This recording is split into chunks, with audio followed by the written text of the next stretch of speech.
जरा तारों से तार मिला के देख ले, प्रभु खींचे हुए, भागे हुए, दौड़े हुए चले आएंगे।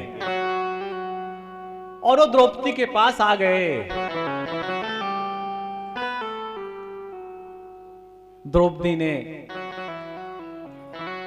द्रौपदी की तो भगवान ने रक्षा की, लेकिन थोड़ी देर बाद द्रौपदी भगवान से झगड़ा करने लगी, कृष्ण से झगड़ा करने लगी।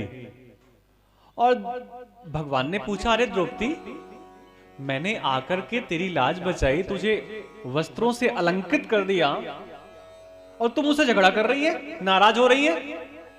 तेरी नाराजगी का कारण क्या है?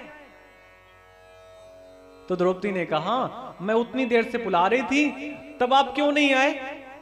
और आप बिल्कुल उस समय आए जब मुझे ऐसा लगा अब क्या होगा। तो भगवान ने कहा, ये तो बता तू क्या बुला रही थी? तो द्रौपदी ने कहा, मैं बार बार कह रही थी, हे द्वारिकानाथ, हे द्वारिकानाथ, हे द्वारिकानाथ, आइए हमारे प्राणों की रक्षा करिए। तो भगवान ने कहा, इसीलिए तो देर में आया, क्योंकि जहां पर तू है वहां से द्वारिका कितनी दूर है। अगर जेट प्लेन से भी आता तो आधा घंटा लग जाता। कहां द्वारिका? वो समुद्र के किनारे बसी हुई, और कहां हस्तिनापुर, तो समय तो लगेगा आने में। भगवान ने एक बात और कह दी कि द्रौपदी, अगर तूने ये कहकर के पुकारा होता कि हे हृदयनाथ, आओ मेरी लाज बचाओ, तो मैं तुम्हारे हृदय से ही निकल करके तुम्हारे सामने प्रकट हो जाता। तुमने द्वारिका वाले को बुलाया तो द्वारिका वाला लेट आया। ये अपराध किया था पितामह भीष्म ने, और उसी अपराध का परिणाम है कि आज बाणों की सैया पर लेटे हुए 58 दिन से उत्तरायण का इंतजार कर रहे हैं। किसका इंतजार कर रहे हैं? उत्तरायण का। सूर्य की दो गतियां होती हैं, एक समय वो दक्षिण की ओर चलता है और दूसरी समय वो उत्तर की ओर चलता है। और जब वो सूर्य उत्तर की ओर होता है उसे उत्तरायण कहते हैं। और उस समय जब किसी के प्राण निकलते हैं तो ऐसा माना जाता है कि वह गोविंद के लोक को जाएगा, वो साकेत जाएगा। साकेत का मतलब साकेत नगर नहीं, क्योंकि बहुत लोग सोचेंगे अच्छा साकेत जाना है, हम स्वामी को चले जाएंगे।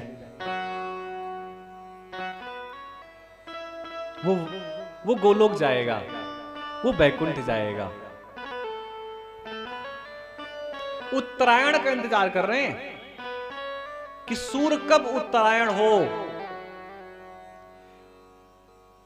उत्तरा के अयन में जो होकर आया है उसका भी इंतजार कर रहे हैं।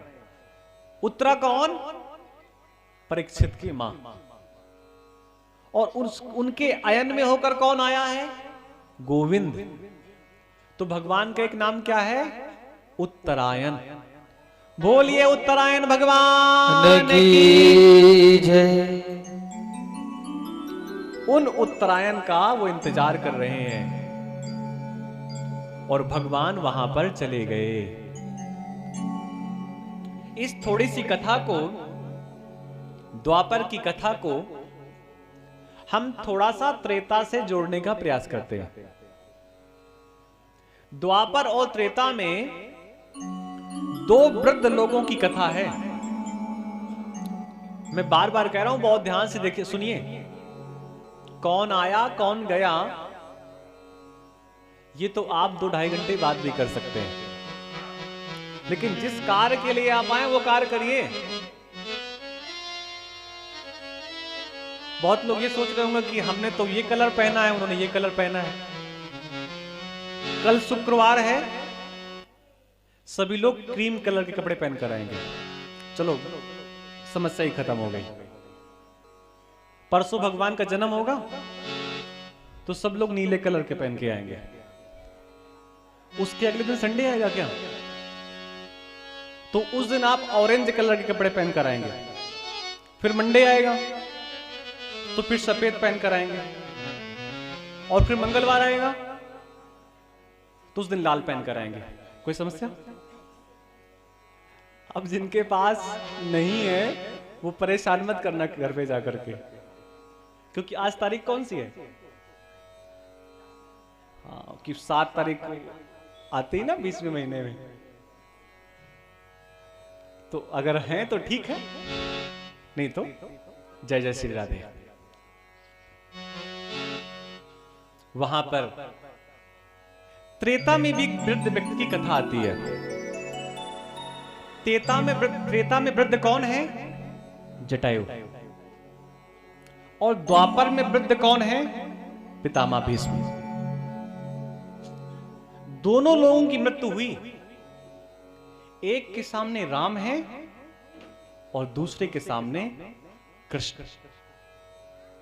एक बाणों की सैया पर लेटा हुआ है, कौन? पितामह भीष्म। और दूसरा भगवान की गोद पे लेटा हुआ है, कौन? जटायु। एक तरफ जब भगवान मिलने जाते हैं तो मुकुट किसका है? जटाओं का। किसका जटाओं का मुकुट है? राम का। किसका? क्योंकि राम वनवासी है। और इधर जब कृष्ण मिलने गए हैं तो इनका मुकुट किसका है? ये तो राजा है, राजाओं के जैसा मुकुट है। उस समय सीता खो गई है तो राम की आंखों में क्या है? आंसू। इस समय कोई नहीं खोया तो कृष्ण की आंखों में कोई आंसू नहीं है, चेहरे पे मुस्कुराहट। उस समय जब राम वन गमन कर रहे हैं तो पैरों पे पादुका नहीं है, और अभी जब कृष्ण मिलने गए हैं तो पैरों पे सुंदर उपानी पहन रखे हैं। उस समय वो पैदल पैदल गए हैं, इस समय रथ से गए हैं। उस समय उनके मस्तक पर चंवर नहीं था, छतरी नहीं थी। आज भगवान के मस्तक पे छतरी है। कृष्ण भगवान छूना नहीं चाहते, किनको? पितामह भीष्म को। और राम छोड़ना नहीं चाहते, किनको? जटायु को। दोनों के सामने एक स्त्री रोई थी। द्रौपदी ने नाम लेकर पुकारा था, किनका? पितामह भीष्म का। और सीता ने नाम लेकर नहीं पुकारा था, जटायु का। एक ने नाम लेकर नहीं पुकारा तब भी वो जटायु सहायता करने आ गया, और एक ने नाम लेकर पुकारा तो भी उसके मुख से किसी प्रकार के शब्द नहीं निकले। एक का भोजन देखिए, पितामह भीष्म का भोजन। पितामह भीष्म किसके पुत्र हैं? आप लोग बताइए। गंगा के। और जटायु किसके होंगे? वो किसी गिद्ध के होंगे। पितामह भीष्म का भोजन क्या है? कोई मांसाहारी थोड़ी ना है, वो तो शाकाहारी है। अच्छा भोजन करते हैं, अच्छे अच्छे फलों का। और गिद्ध का भोजन क्या है? मर जाएगा लेकिन घास का तिनका मुख पे नहीं डालेगा, बचा बच्चे खाने वाला है। एक से कह रहे हैं भगवान कि चाहो तो हम औषधियों के माध्यम से आपके प्राण बचा लें। किससे कह रहे हैं आप लोग बताइए, बोलते जाइएगा। नहीं, जटायु। भीष्म पितामह के पास तो चुपके से ये पूछने गए थे, ये बताओ